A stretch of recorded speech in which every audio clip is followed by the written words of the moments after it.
News bulletin में बात करेंगे दिन भर की बड़ी खबरों पर। सबसे पहले हेडलाइंस। राशन डिपो में बिना सीएम के फोटो वाले पैकेट या खुले में मिलेंगी दालें। अब जमा नहीं होंगे 1500 रुपए के आवेदन, राज्य निर्वाचन विभाग ने लगाई रोक। इस्तीफा देकर राज्यपाल से मिले निर्दलीय विधायक होशियार सिंह, केएल ठाकुर और आशीष शर्मा।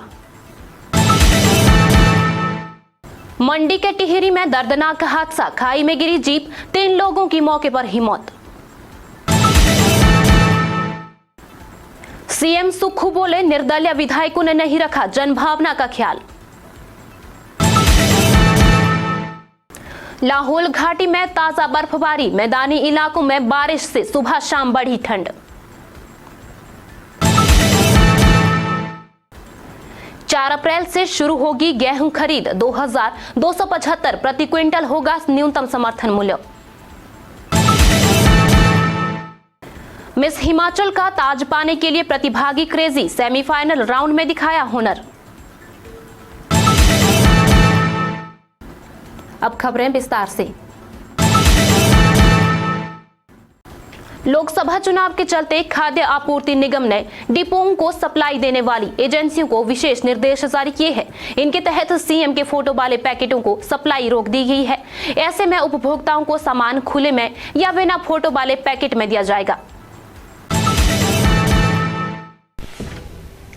लोकसभा चुनाव के चलते प्रदेश के राशन डिपुओं में राशन कार्ड धारकों को अब सीएम के फोटो वाले बंद पैकेट के बजाय अब बिना फोटो वाले पैकेट या फिर खुली दालें दी जाएंगी। लोकसभा चुनाव में आचार संहिता का उल्लंघन न हो, इसके चलते खाद्य आपूर्ति निगम ने डिपो होल्डरों को पैकेट फाड़कर दालें देने के निर्देश दिए हैं।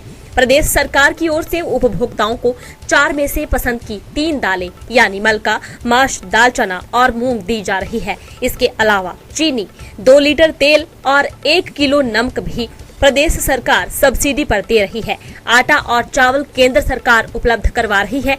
ऐसे में अब राशन कार्ड उपभोक्ताओं को बंद पैकेट में दालें नहीं मिलेंगी। डिपो में मिलने वाली दालों के पैकेट पर मुख्यमंत्री सुखविंदर सिंह सुक्खू का फोटो लगा है। ऐसे में अब कहा गया है कि लोग खुद भी खाली बैग या अन्य पैकेट में डिपो से दालें ले सकते हैं। उपभोक्ताओं को मुख्यमंत्री की फोटो वाले पैकेट वाली दालें दिए जाने से आचार संहिता का उल्लंघन हो सकता है। ऐसे में खाद्य आपूर्ति निगम ने डिपो होल्डरों को पैकेट फाड़कर दालें देने के निर्देश दिए हैं। राज्य खाद्य आपूर्ति निगम के प्रबंध निदेशक राजेश्वर गोयल का कहना है कि राशन डिपो से मिलने वाली दालों के पैकेट फाड़कर या फिर किसी अन्य बिना फोटो वाले पैकेट में दालें देने को कहा गया है। इस बारे में सप्लाई देने वाली एजेंसी को भी निर्देश जारी किए गए हैं। लोकसभा चुनावों के चलते जारी आदर्श आचार संहिता को देखते हुए राज्य निर्वाचन विभाग ने इंदिरा गांधी प्यारी बहना सुख सम्मान निधि योजना के आवेदन को पास करने पर रोक लगा दी है। हालांकि लोग लोकमित्र केंद्र के माध्यम से आवेदन कर पाएंगे। राज्य निर्वाचन विभाग ने इंदिरा गांधी प्यारी बहना सुख सम्मान योजना में आवेदन को पास करने पर तत्काल प्रभाव से रोक लगा दी है। कोई भी आवेदन अब विभाग स्वीकार नहीं कर पाएंगे। हालांकि यदि कोई लोकमित्र केंद्र के माध्यम से आवेदन करना चाहे तो उस पर भी कोई रोक नहीं होगी। राज्य निर्वाचन विभाग ने योजना से जुड़े सभी विभागों को यह आदेश जारी किए हैं। प्रक्रिया को आदर्श आचार संहिता के दौरान रोका गया है। इससे पूर्व राज्य निर्वाचन विभाग ने सभी 12 जिलों से आवेदनों की रिपोर्ट मांगी थी। इस रिपोर्ट में महिलाओं के आवेदनों की संख्या और फॉर्म की जानकारी मांगी गई थी। इससे पूर्व भाजपा ने मुख्य निर्वाचन आयुक्त को शिकायत सौंपकर इंदिरा गांधी और मुख्यमंत्री सुखविंदर सिंह सुक्खू के फोटो लगे आवेदन बांटने का आरोप लगाया था। इस आरोप के सामने आने के बाद सभी जिला निर्वाचन अधिकारियों से जवाब मांगा गया था। गौरतलब है कि इस योजना के तहत राज्य सरकार ने 5 लाख महिलाओं को हर महीने 1500 रुपए देने का फैसला किया था। योजना को लेकर लोकमित्र केंद्रों में आवेदन की प्रक्रिया भी शुरू हो गई थी। 16 मार्च को आदर्श आचार संहिता लागू होने के बाद अब इस प्रक्रिया को निर्वाचन आयोग के आदेश पर रोका गया है। राजनीतिक गहमागहमी के बीच हिमाचल प्रदेश के 3 निर्दलीय विधायकों ने राज्य विधानसभा पहुंचकर इस्तीफा दे दिया। निर्दलीय केएल ठाकुर, होशियार सिंह और आशीष शर्मा ने नेता प्रतिपक्ष जयराम ठाकुर से मुलाकात कर अपना इस्तीफा विधानसभा सचिव को सौंपा।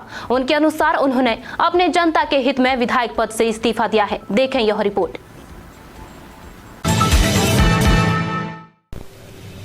हिमाचल प्रदेश विधानसभा के 3 निर्दलीय सदस्यों, जिनमें देहरा विधानसभा क्षेत्र से होशियार सिंह, नालागढ़ विधानसभा क्षेत्र से केएल ठाकुर तथा हमीरपुर विधानसभा क्षेत्र से आशीष शर्मा ने यहां राजभवन में राज्यपाल शिव प्रताप शुक्ल से भेंट की।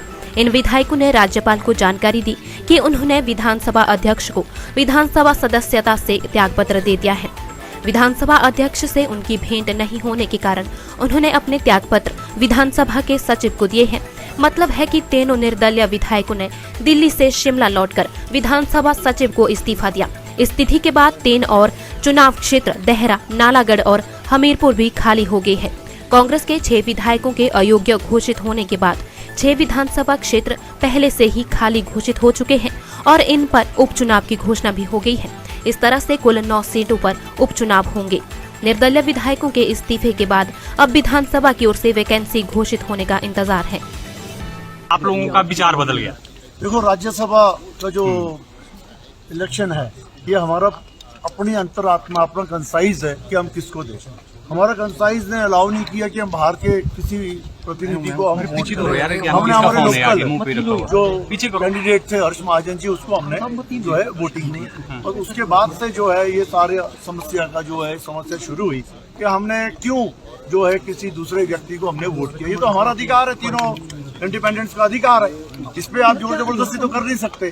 तो यहाँ जोर जबरदस्ती की गई। जब हमने उनको वोट दिया और वो जीत गए तो उसके बाद एमएलएस को प्रताड़ित करना शुरू कर दिया। झूठे केस, झूठे एफआईआर जो है आरोप लगाने शुरू कर दिए, जो कि बहुत गलत है। जो एक डेमोक्रेसी में, एक डेमोक्रेटिक कंट्री में जो है ऐसा कभी नहीं हुआ, ऐसा कहीं नहीं हुआ। चाहे वो आशीष जी है, चाहे केएल ठाकुर है, इनके पर एफआईआर, इनके बेटे पे, इनके भाई पे, इनके कारोबार बंद। ये जो बदले की भावना से जो राजनीति शुरू हुई है ये बिल्कुल ही गलत शुरू हुई है और ये सबसे बड़ा हमारा रीजन था कि अब हम जो है इस सरकार के साथ नहीं रह सकते, नहीं चल सकते। कि हमने जो पिछले लगभग 14 महीने से जो घटनाक्रम था उसको देखते हुए अपने स्वेच्छा से ये फैसला लिया है। कोई प्रेशर नहीं हमारे ऊपर। ये जनहित में, प्रदेश हित में, नालागढ़ की जनता के हित में, क्योंकि लोगों ने, नालागढ़ की जनता ने हमें जिताया था नालागढ़ के विकास के लिए, परंतु नालागढ़ का विकास हो नहीं पा रहा था, इसलिए हमने फैसला लिया है। और एक विचारधारा भी जो थी हमारी, बेशक पिछली बार भाजपा टिकट हमें नहीं मिला था, परंतु हमारी जो विचारधारा थी वो हमारी यही है, भाजपा थी, भाजपा है, भाजपा रहेगी। और जैसे हमारे पूरे विश्व के जो प्रसिद्ध आज विश्व नेता मैं कह सकता हूँ आदरणीय नरेंद्र भाई मोदी जी, अमित शाह जी और नड्डा जी, तो इन सब के नेतृत्व में तो हमें पूर्ण विश्वास है और हम चाहते हैं कि नालागढ़ में दोबारा से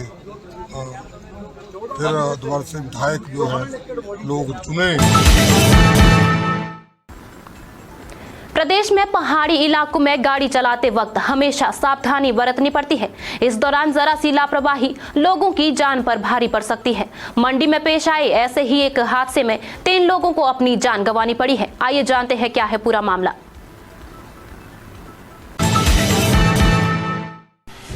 मंडी कटौला बजौरा मार्ग पर टिहरी के समीप मरोगी नाला में एक जीप अनियंत्रित होकर गहरी खाई में जा गिरी। इस दर्दनाक हादसे में 3 लोगों की मौके पर ही मौत हो गई।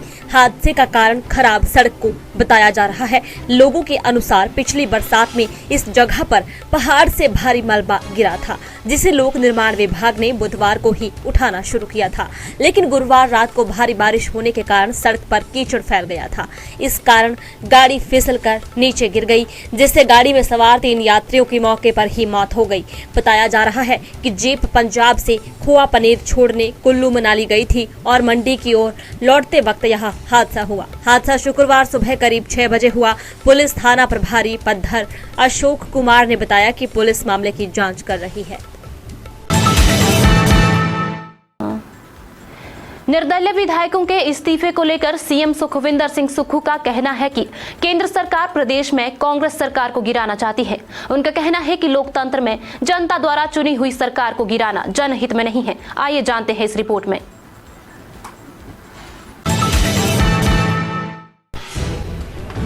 मुख्यमंत्री सुखविंदर सिंह सुक्खू ने कहा कि चुनी हुई सरकार को गिराना कहीं भी जनहित में नहीं है।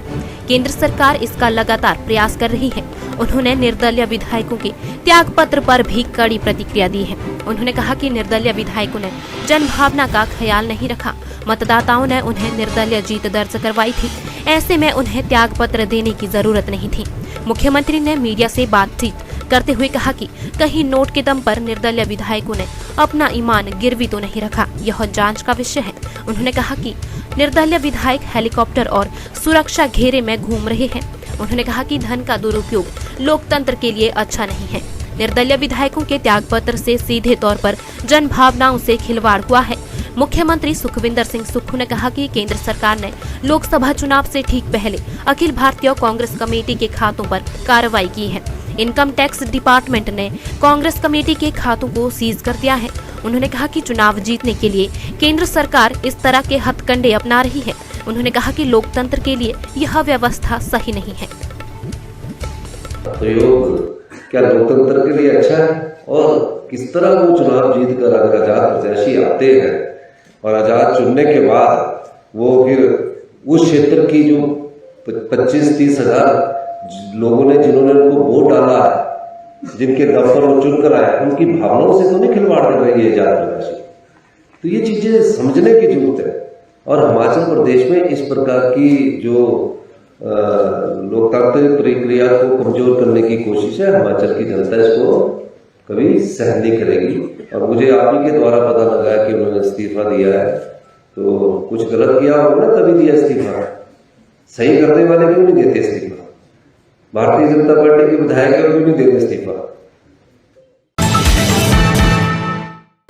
बीते कुछ दिनों से प्रदेश भर में धूप खिलने से मौसम गर्म हो गया था। हालांकि अब मौसम में फिर करवट ले ली है। इससे सुबह शाम ठंड महसूस की जा रही है। इस दौरान लाहौल व मनाली की ऊंची चोटियों पर ताजा हिमपात हुआ है। रोहतांग दर्रा में 15 सेंटीमीटर तक बर्फबारी हुई है।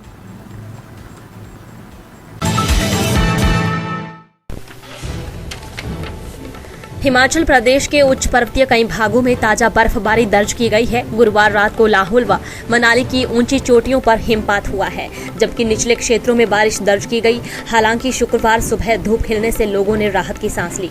बताया जा रहा है कि रोहतांग दर्रा में 15 सेंटीमीटर, जबकि Koksar, Atal tunnel, north portal, Sissu, Baralacha व कुंजुम दर्रा में 5-5 सेंटीमीटर बर्फबारी हुई है। हालांकि मनाली और केलांग के बीच वाहनों की आवाजाही बंद नहीं हुई है। पहाड़ों पर बर्फबारी के बाद ठंडक बढ़ गई है। मौसम विभाग के अनुसार आने वाले दिनों में मैदानी इलाकों में मौसम साफ बना रहेगा, जबकि पर्वतीय क्षेत्रों में कुछ स्थानों पर बूंदाबांदी हो सकती है। उधर जिला चंबा में खड़ामुख होली मार्ग 19 घंटों के बाद फिर से वाहनों की आवाजाही के लिए बंद हो गया है। दुंदा पुल के पास शुक्रवार सुबह लैंडस्लाइड होने के कारण चट्टानों और मलबे के नीचे सड़क दफन हो गई। इससे पहले गुरुवार को भी करीब 13 घंटों तक इस सड़क पर वाहनों की आवाजाही थमी रही थी। इसके चलते यात्रियों को भी खूब परेशान होना पड़ा था। लिहाजा शुक्रवार सुबह दोबारा भूस्खलन होने से सड़क बंद हो गई है। प्रदेश में 10 केंद्रों में 4 अप्रैल से गेहूं खरीद केंद्र शुरू होंगे। कांगड़ा में 4, सिरमौर, ऊना और सोलन जिला में 2-2 केंद्र स्थापित किए जाएंगे। किसानों ने गेहूं की फसल बेचने के लिए विभाग के पोर्टल पर पंजीकरण करवाना होगा।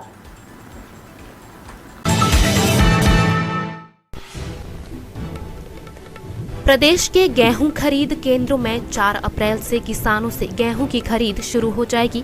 किसानों ने गेहूं की फसल बेचने के लिए विभाग के पोर्टल पर पंजीकरण करवाना शुरू कर दिया है।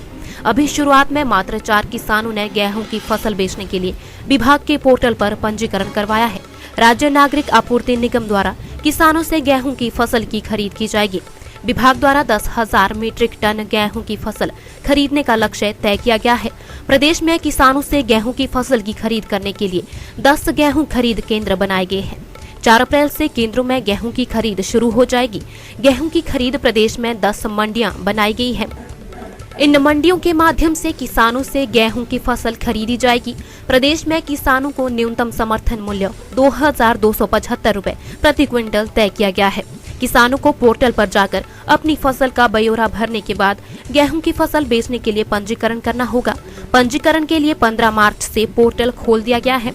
प्रदेश के किसान खाद्य आपूर्ति विभाग के पोर्टल पर ऑनलाइन पंजीकरण करवाने के बाद किसानों को गेहूं की फसल बेचने के लिए टोकन नंबर और तिथि बताई जाएगी। पोर्टल पर बताई गई तिथि के अनुसार किसान गेहूं खरीद केंद्र में जाकर टोकन नंबर के साथ अपनी फसल बेच पाएंगे। पहाड़ की प्रतिभाओं को आगे बढ़ाने के लिए दिव्य हिमाचल मीडिया ग्रुप एक बेहतर मंच प्रदान करने का प्रयास कर रहा है। मीडिया ग्रुप की ऐसी ही एक कोशिश का नाम है मिस हिमाचल। इस प्रतियोगिता के सेमीफाइनल के दूसरे राउंड में प्रदेश भर की प्रतिभागियों ने अपनी प्रतिभा का प्रदर्शन किया।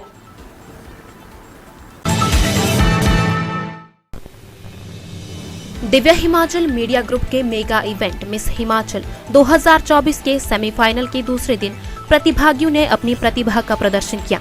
पालमपुर, शिमला, मंडी, हमीरपुर और इंदौर से पहुंचे प्रतिभागियों ने अपने हुनर को मंच पर प्रदर्शित किया। कार्यक्रम में बतौर मुख्य अतिथि अंतरिक्ष मॉल की एमडी पूजा ठटवालिया पहुंची। विशेष अतिथि के रूप में वर्ष 2017 की मिस हिमाचल की विजेता चंचल कान मौजूद रही।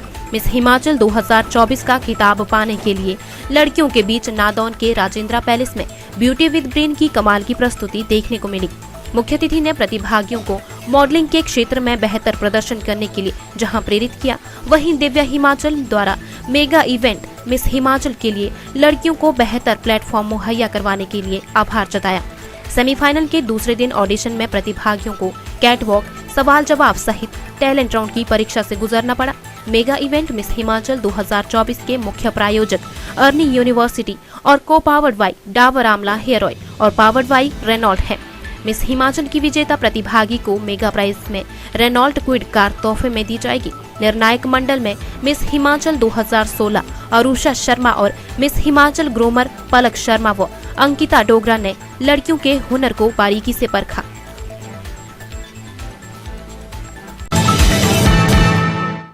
न्यूज बुलेटिन में बात करेंगे दिन भर की बड़ी खबरों पर। सबसे पहले हेडलाइंस। नादौन के जोल सप्पड़ में मोड़ काटते वक्त ट्रक के टायर से टकराई कार, सीधे खाई में जा गिरी, 6 लोगों को आई चोटें। एचपी यूनिवर्सिटी में नए लोकपाल की नियुक्ति, अब स्टूडेंट किसी भी समस्या को लेकर सीधे कर सकेंगे शिकायत। प्रतिभा सिंह की सफाई, मैंने मुख्यमंत्री के खिलाफ कुछ नहीं कहा, प्रदेशाध्यक्ष ने बयानों को तोड़ मरोड़ कर पेश करने का लगाया आरोप।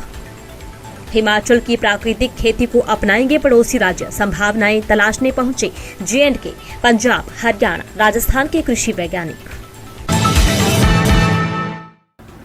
न्यूज बुलेटिन में बस इतना ही। देखते रहिए दिव्य हिमाचल टीवी।